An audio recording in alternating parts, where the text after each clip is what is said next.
Morning he told me he was leaving, I was standing at the kitchen counter slicing a grapefruit. I didn't set the knife down. I didn't turn around. I just kept slicing, nice and slow. And I said, "All right then." That was it. He stood there for a moment. I could feel him waiting for something, maybe tears, maybe me chasing after him. And when none of that came, he picked up his duffel bag and walked out. I took my grapefruit to the table, sat down in the good morning light, and I ate every single bite. What my brother-in-law didn't know, what he'd never bothered to find out in the 3 years he'd been living under my roof, was that I had spent the last 8 months getting very, very ready. His name was Ray, my late husband's younger brother. When my husband passed, that was the spring of 2019, a Wednesday, the lilacs were just starting to come in. Ray showed up at the funeral with a suitcase. Not a small one either. One of those big hard-shell things on wheels. I remember thinking, that's strange. But I was grieving. I wasn't thinking straight. He said he'd driven 12 hours from Tucson and needed a place to stay for a few days before heading back. A few days became 2 weeks. 2 weeks became a month. By the time the ground was frozen that November, Ray had claimed the second bedroom as his own, hung his fishing rod above the garage door, and started forwarding his mail to my address. I want to be honest with you. I didn't fight it at first. I was 63 years old, and my husband of 31 years had just died, and the house was so quiet I could hear the refrigerator hum from the living room. Ray was loud and messy, and he left rings on my coffee table, but he was a warm body. He was someone to talk to over dinner. I am not too proud to admit that, but loneliness and gratitude will only carry a person so far. It started small. Ray didn't contribute to groceries, so I started buying them myself, same as always, and didn't say anything. Then the electric bill went up $60 a month. He liked the TV on all night, some sports channel, volume too high. He started using my car when his truck needed repairs, and those repairs somehow never got done. He'd take it on Fridays and come back Saturday evenings smelling like cigarettes and fried food, the gas tank sitting on empty. I said something about the gas tank once. Just once. He laughed and said, "Come on, Bev. I'm family." Bev. My name is Beverly.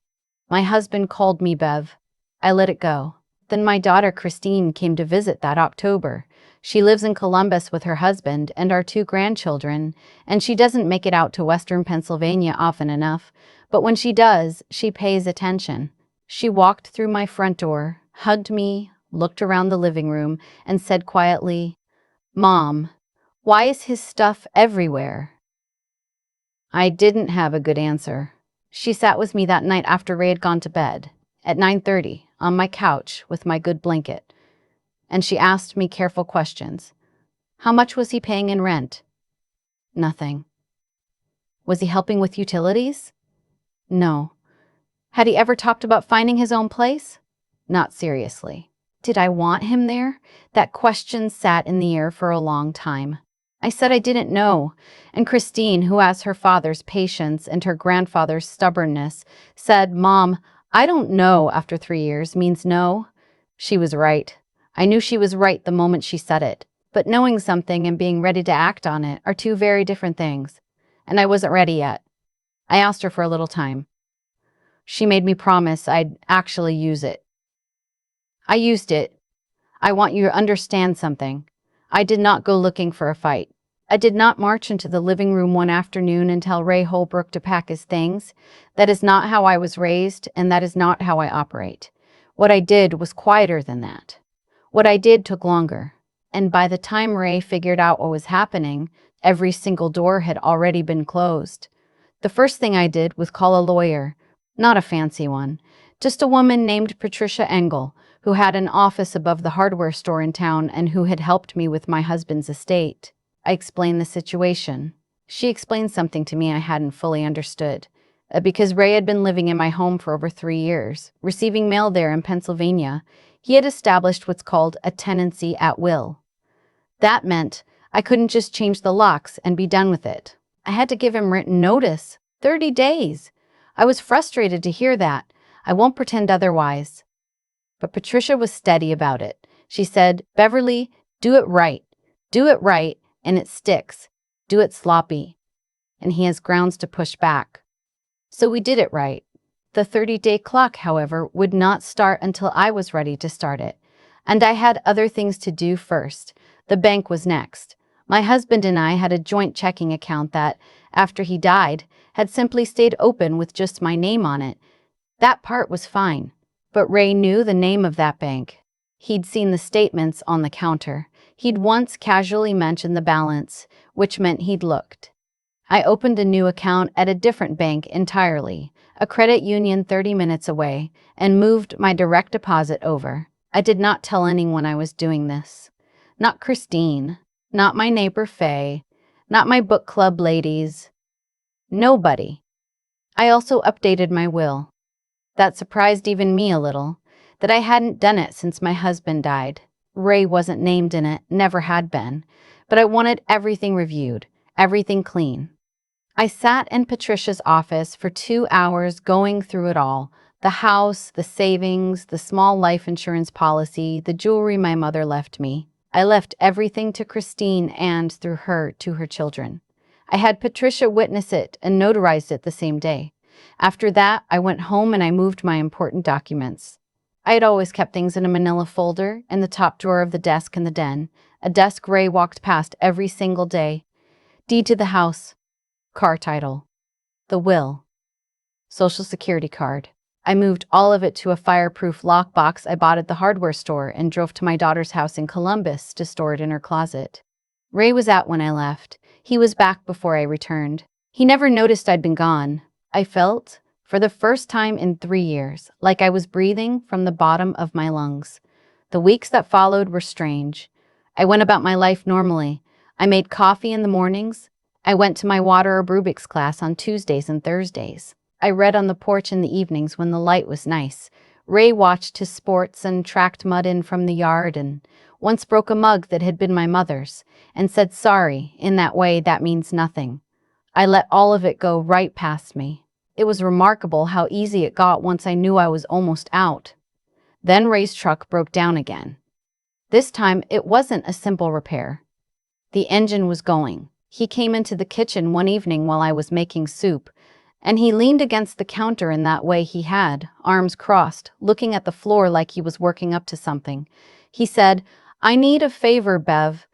He needed $3,000 to fix the truck. He said he'd pay it back. He said it with full confidence, the way people say things they don't mean, but have said enough times they've started to believe them. I stirred my soup.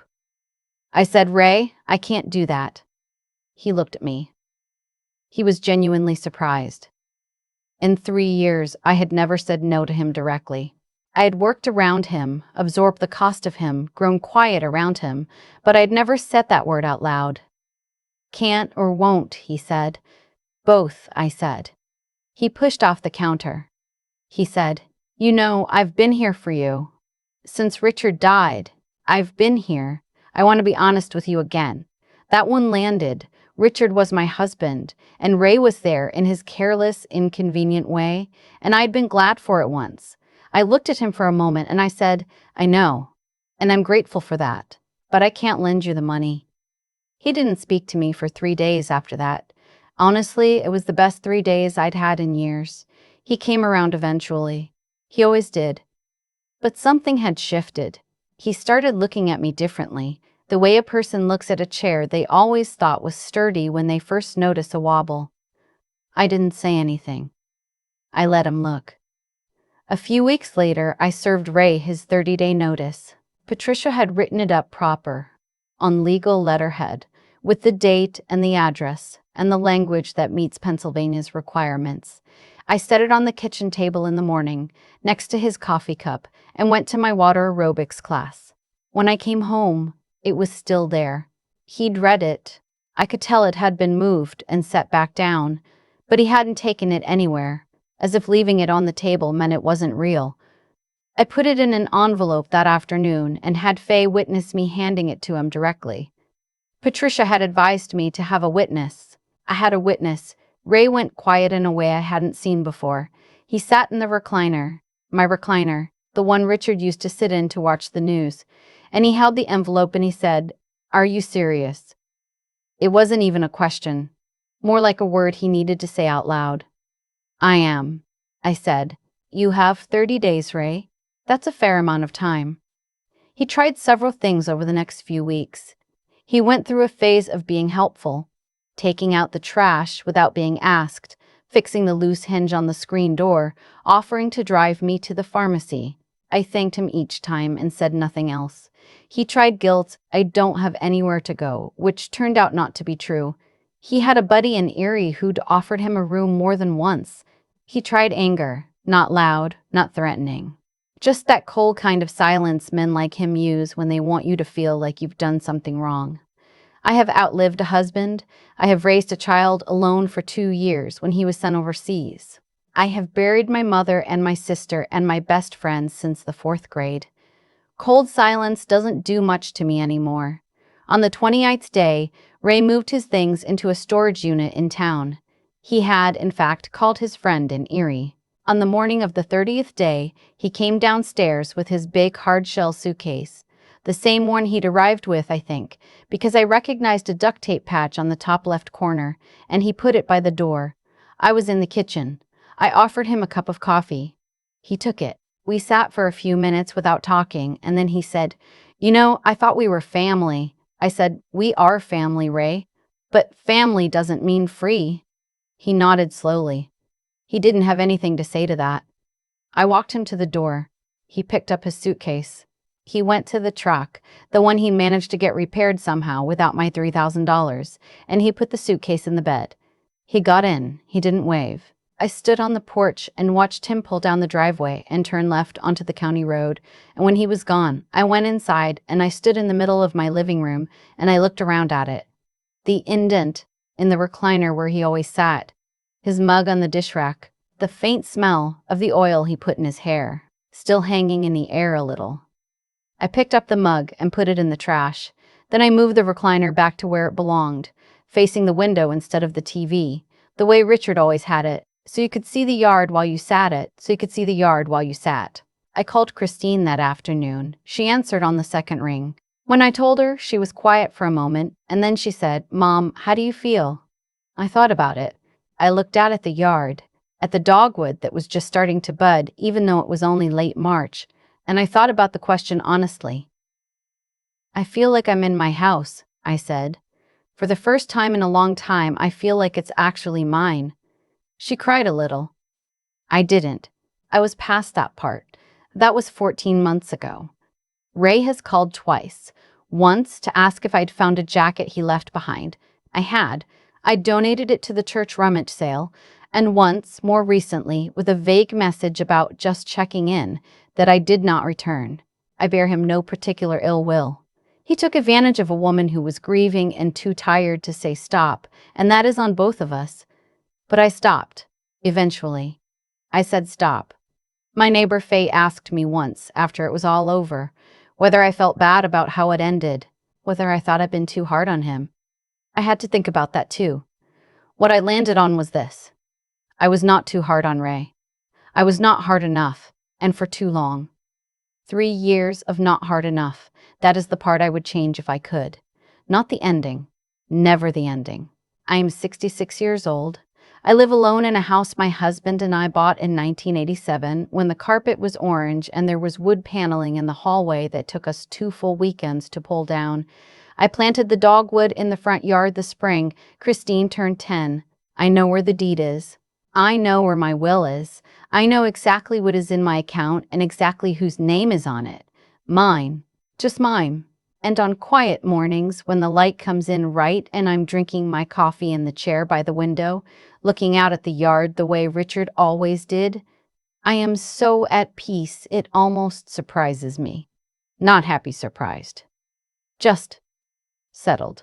The way a house feels when all the windows are latched and there's a storm outside, and you are warm and you know you are safe, and there is nothing left to prove to anyone. I earned this quiet. Every bit of it. I think about the morning Ray left more than I expected to. Not because I miss him. I don't, not really. but because of how calm I felt standing on that porch watching his truck turn left onto the county road. No relief flooding in all at once.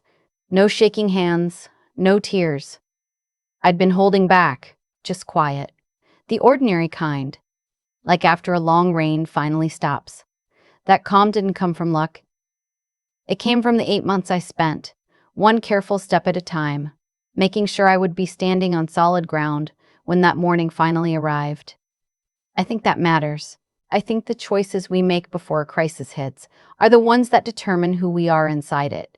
Ray didn't take advantage of a strong woman. He took advantage of a grieving one, and for a while I let him because grief can make you generous past the point of wisdom. But grief also eventually lifts. And when it did, I had to decide what kind of woman I was going to be on the other side of it. Was I going to wait for someone to rescue me? Or was I going to sit down with a lawyer and a notepad and figure out what I actually needed to do? I chose the notepad. What I learned, not from a book, but from living it, is that doing right by yourself takes a particular kind of honesty that most of us resist. It requires you to look at a situation clearly, without the softening that comes from wanting things to be easier than they are. I knew for a long time that Ray shouldn't have been in my house the way he was. I knew it before Christine sat across from me that October night and asked her careful questions. Knowing wasn't the hard part. Acting on what I knew, that was the work. And then there was the practical side of it. The credit union, 30 minutes away. The lockbox in Christine's closet. Patricia Engel's office above the hardware store, with the good chair and the window that rattled when a truck went by on the street below. None of those steps were glamorous. None of them felt powerful in the moment. They felt like paperwork. They felt like errands. But every single one of them was an act of taking my life back with both hands, and I did not do a single one of them carelessly. What I want anyone to take from Beverly's story, from my story, is this. The protection you build before you need it is the only kind that actually works. Not anger after the fact. Not arguments in the kitchen. The quiet, steady, unglamorous work of knowing exactly where your deed is, whose name is on your account, and what your legal rights are in your own home. Ray counted on me not knowing those things. He was wrong, eventually. But only because I decided to find out. I am 66 years old, and I live alone, and I am more at peace than I have been in years. That did not happen to me. I built it, one ordinary, careful, unremarkable choice at a time. And if I could go back and tell myself one thing, it wouldn't be leave sooner. It would be learn sooner. Because the woman who knows what belongs to her and how to protect it, that woman doesn't have to raise her voice. She doesn't have to fight, she just has to be ready. And I was. Finally, I was.